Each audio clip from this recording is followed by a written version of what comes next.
अनुपमा का राही के मुंह पे आज तक का सबसे बड़ा तमाचा, तोड़ दिया रिश्ता। नमस्कार दोस्तों, स्वागत है आपका आपके अपने चैनल हंग्री स्पिरिट्स में। हंग्री स्पिरिट्स देख रहे सारे दर्शकों का मैं अंजू शर्मा दिल से स्वागत करती हूँ।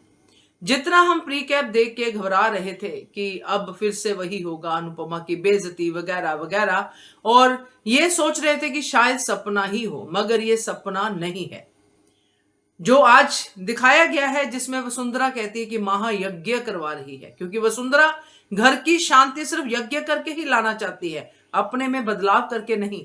घर की शांति तभी होगी ना जब आप लोग शांत होंगे। आप लोगों को शांत नहीं होना है, मगर श्रीनाथ जी घर की शांति का ध्यान रखे, ये आपको मेक श्योर करना है, यज्ञ करके, पूजा पाठ करके। तो आज वसुंधरा कोठारी ने फिर से वही किया, एक तरफ यज्ञ, दूसरी तरफ से अशांति। मगर अनुपमा के ऊपर कंसंट्रेट करें तो आज अनुपमा ने राही के मुंह पे वो तमाचा मारा है जो राही डिजर्व करती है। बात करते हैं, पहले वही निवेदन, जिन्होंने अभी तक चैनल को सब्सक्राइब नहीं किया है कर लीजिए, साथ में दोस्तों बेल आइकॉन दबाइएगा ताकि आपको हमारे वीडियोस के नोटिफिकेशन मिलते रहे।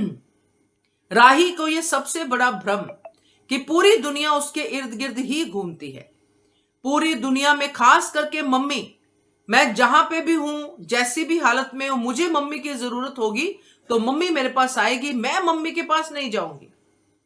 अगर मुझे मम्मी की जरूरत नहीं है तो मैं हड़का के मम्मी को भेज दूंगी और मम्मी चली जाएगी। और ऐसा ही होता आया है, अभी तक ऐसा ही होता आया है। जहां जहां राही ने अनुपमा की बेइज्जती की है, अनुपमा ने प्यार से ही राही को समझाने की, अपने तरीके से ही राही को ठीक रास्ता दिखाने की कोशिश की है, मगर अब नहीं।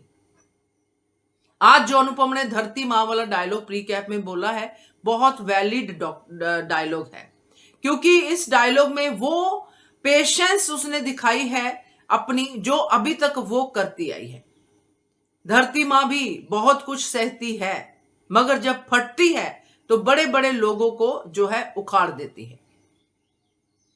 तो अब अनुपमा ने जो धरती मां की एग्जाम्पल के साथ राही के मुंह पे तमाचा मारा है, ये राही के मुंह पे तो है ही, क्योंकि राही ने अपने आप को बहुत ही सुप्रीम पावर समझ लिया था। मगर अनुपमा ने राही को बताया कि तू अकेली नहीं है, यहां पे मेरे और भी बच्चे हैं, मेरा अंश भी है जो मुझे अनु मां कहता है। ये कोठारी हाउस में सिर्फ तेरे लिए नहीं आती हूं, या आई थी, और मां नहीं हूं तेरी मैं। बहुत अच्छा डायलॉग मारा, एक बार तो तालियां मारने को मन किया कि सही है। जब तू मां मानती ही नहीं तो वो तेरी मां क्यों बने भाई?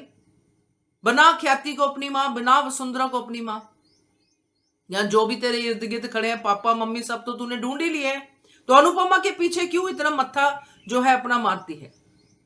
बिल्कुल करेक्ट कहा अनुपमा ने, नहीं हूं तेरी मां, आज मैं अंश की मम्मा यानी कि अनु मां बन के आई हूं। तो ये है अनुपमा। तो आज वो फर्ज निभाने आई है जो समर ने निभाना था, जो डिम्पी ने निभाना था, और आज वो करने आई है जो उसको करना चाहिए था।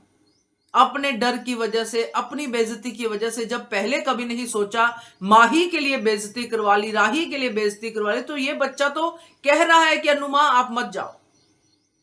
इसके लिए क्यों नहीं अनुमा आगे आएगी? अनुमा आगे आई और राही को पीछे छोड़ा। अब ये शगुन तोड़ते हैं, छोड़ते हैं, जो मर्जी करें, इनका फर्ज है शगुन लेके जाना, शादी तो होनी ही है। अब पराग जो कहता है, हमेशा ही कहता है मैं प्रार्थना से बात करूंगा, मैं प्रार्थना से बात करूंगा, करता कुछ नहीं है, बस प्रार्थना से बात करता है और वापस आ जाता है, और फिर राही के तलवे चाटने शुरू कर देता है, करता कुछ नहीं है। इस बार शायद ये कुछ कर जाए, शायद ये अपने बेटी के लिए अब कुछ कर दे, तो देखते हैं। क्योंकि ये यज्ञ करने वाली वसुंधरा और ये राही अपने ससुराल के लिए सोचने वाली, ये तो कुछ नहीं कर पाएंगे, चाहे राही कितना भी प्रार्थना का साथ दे, मगर अल्टीमेट डिसीजन तो वसुंधरा को ही लेना है, पराग को ही लेना है, ख्याति को ही लेना है। और राही एक हद तक ही ख्याति और पराग के खिलाफ जा सकती है, ज्यादा नहीं जा सकती, वो अनुपमा नहीं है। मगर आज अनुपमा ने जो राही से रिश्ता तोड़ा है, मजा आ गया, क्योंकि मेरे लिए ये रिश्ता टूटना ही है, क्योंकि अनुपमा ने कभी अपने मुंह से नहीं कहा कि मैं तेरी मां नहीं हूं मैं तेरी मां। ये चाहे मोमेंट्री क्यों ना हो, मगर अनुपमा के मुंह से बोलना कुछ ना कुछ मायने तो रखता है। क्या कहते हो आप इसके बारे में कमेंट कीजिएगा। देखते रहिए channel Hungry Spirits. Thank you so much.